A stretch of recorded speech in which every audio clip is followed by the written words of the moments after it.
miramos al cielo, notamos que está despejado. Podemos ver el color azul que lo caracteriza, incluso algunas nubes, quizá aviones.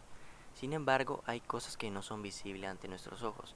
Así es, en las distintas capas que componen la atmósfera gaseosa se pueden encontrar gases, partículas sólidas y líquidas, que tienen distintas funciones. Por ejemplo, permiten la regulación de la temperatura, nos protegen de la radiación ultravioleta y son un elemento fundamental para el planeta.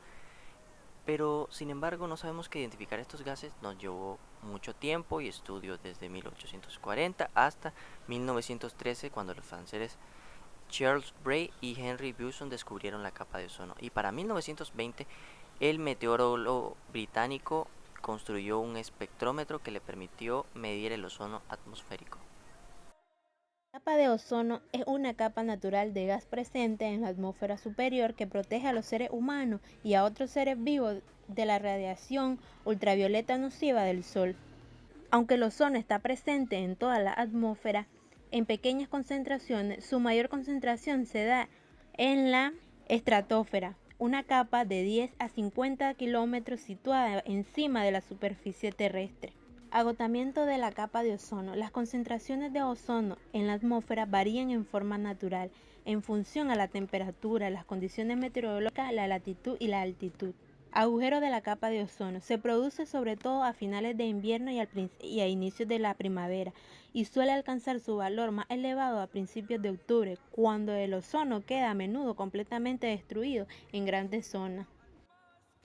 Este grave agotamiento crea el denominado agujero de la capa de ozono, que puede verse en las imágenes del ozono antártico por medio de observaciones por satélite. La mayoría de años la superficie máxima del agujero es superior al propio continente antártico, aunque las pérdidas de ozono son menos extremas en el hemisferio norte. Se ha observado también un debilitamiento significativo de la capa de ozono en el Antártico, incluso en la Europa continental. Una de sus fuentes de destrucción son los clorofluorocarburos, gases que se componían al llegar a la estratosfera, liberando átomos de cloro que destruían al ozono.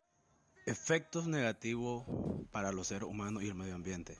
Entre los efectos negativos incluimos el determinado tipo de cáncer de la piel, catarata y trastornos inmunitarios. También incluimos la radiación ultravioleta que afecta a ecosistemas terrestres y acuáticos. La biosfera también se ve afectada por los daños en la capa de ozono. La biosfera es la capa del planeta en donde se desarrolla la vida. Es una de las 4 capas que rodean la Tierra junto con la litosfera, que son las rocas, hidrosfera, el agua, y la atmósfera, el aire.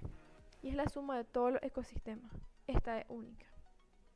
Las consecuencias del agujero de la capa de ozono están en la mayor radiación ultravioleta, perjudicial para los organismos vivos. A pesar de que el problema más grave se centra en la Antártida y en las tierras emergidas más próximas, las consecuencias se deben esperar en el planeta entero, con mayores o menores riesgos según la localización. La radiación ultravioleta varía con la latitud, estación del año, hora del día, altitud, nubes, lluvia y contaminación atmosférica. También se debe tener en cuenta que la radiación varía de año en año, dependiendo principalmente de las condiciones naturales del planeta.